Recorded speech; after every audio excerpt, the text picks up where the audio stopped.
Hello everybody, welcome to our very first grammar tutor. For our first topic, we are going to be covering parts of speech. But before we begin, let us first introduce ourselves. My name is Dasan and I'm going into 11th grade. Hi, I'm Eileen and I'm going to be going into 9th grade. Hi, I'm Grant and I'm going to also be going into 9th grade. Okay, so now let's start the first section of parts of speech. There are 8 total parts of speech, and we are going to be beginning with nouns.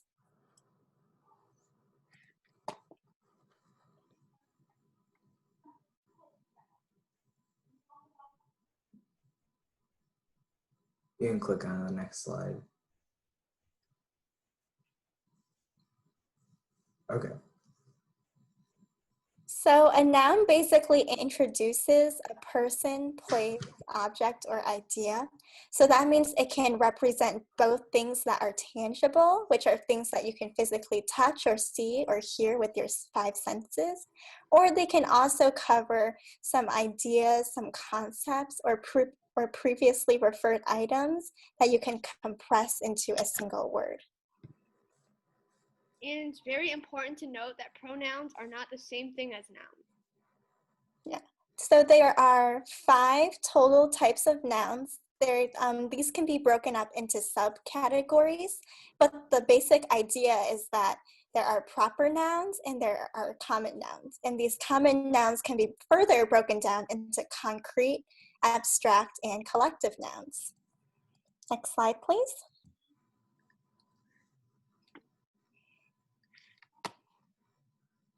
Okay, I guess I'll take this one. So proper nouns represent the name of a specific person, place, or thing. So it's like a specific type of noun.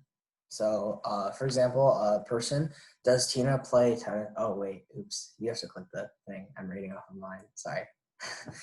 So example of a specific person, or there are 2 in the sentence. So does Tina play tennis with her sister Mia? So Tina and Mia are examples of specific people.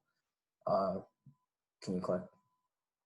Okay, and then for place, the Eiffel Tower is the most famous landmark in Paris, France. So Eiffel Tower is a thing, technically. It's also kind of a place. And then Paris, France is also a place. And for thing, I bought these Adidas shoes on Amazon. So Adidas and Amazon are both things, and they're proper nouns. And then next thing. And then proper nouns, the most important thing is proper nouns are always capitalized because it's a specific type of noun, specific person, place, or thing.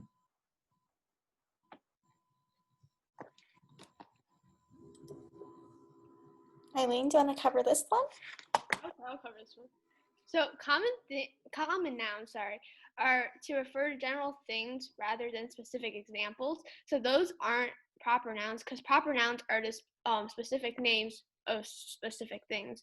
So these are the complete opposite, of proper nouns. And some examples are girl, college, essay, and a mission because they refer to generic things and they're not specific names of specific girls, colleges, essays, or admissions, and they're just general terms. And here's an example. So in the process of college admission, the girl had to submit multiple essays. So process, college admission, girl, and essays are all examples of common nouns because they refer to general things rather than specific examples. So other types of nouns, as Desan said before, include concrete, abstract, and collective nouns.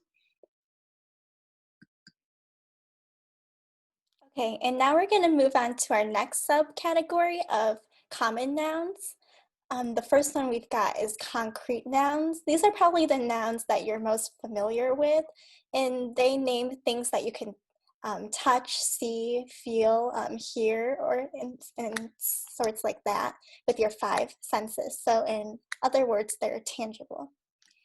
Next. And these are just a few examples of concrete nouns. dress, bike, ice cream parlor, and fences. These are all things that you can touch in a sense, or you can see them. And the following examples: did you buy that dress at the mall? Well, I can go to the mall and I can also touch the dress. These are concrete nouns. She rode her bike. If you ride it, you can see it, you can touch it. Into the local ice cream parlor, you can also see a place, ice cream parlor. And this one's a very loaded sentence. The cat jumped over the fence to catch the mouse in our neighbor's backyard. So cat and mouse are both animals. You can see animals, you can touch them. And the fence is obviously tangible. We all have fences in our backyards. And obviously backyard is a place where you can be at, so it is also tangible. Okay, next is abstract nouns. So abstract nouns are pretty much the opposite of concrete nouns, and they cannot be perceived by the senses, so not tangible, but rather name ideas, concepts, or emotions, and they often end in mint, shin, and tu. Can you click? Okay, so some examples are attitude, argument, happiness, imagination, and liberty. So if you think of these words, these are like not things you can, these are not tangible things that you can like touch or see. They're kind of just things in your mind. Can you click? Okay, so for example, my brother has a very bad attitude. So attitude is just like, it's not something you can exactly, it's not tangible. It's not something you can see or touch. It's kind of just, so a very bad attitude, that's kind of like how he acts, or the brother acts. So that's not really tangible. And then next is people say that success is the key to happiness.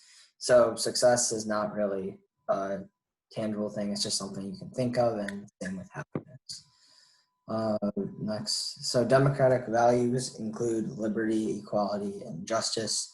So those are all just things you can think of. They're not tangible items. So that's just an abstract noun is something that can't be perceived by the senses. It's just like a concept or something you think of. Yeah, and just to add on to what Grant said, abstract nouns can also be called compression nouns. I just learned this today. And basically the idea is that you're kind of compressing a very big idea, or like a very big blurb of words in like an article, and kind of, like I said, compressing that into a single word. Next slide.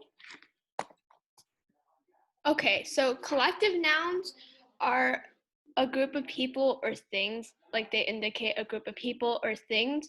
So they're usually used singular, but they can also be like plural. So some examples are team, dozen, swarm, pack, herd, and bundle. So as you can see, those don't end in S, so those are usually used singular. And also, here's another example. My mother bought a dozen eggs, a bushel of apples, and 5 baskets of peaches at the farmer's market today. So dozen and bushel are all used in singular tense, but baskets is used in a plural tense, and it's not as common as in the singular tense. And here's another one. Our team has been on a winning streak this season. So yeah, team is another example of a collective noun. And there's a herd of cows at the nearby farm today. So yeah, herd is also like similarly used as team, so it's also singular. Yeah, and just to, oops, sorry. Oh, sorry. Oh dear. Uh-oh. Oh. Okay, yeah.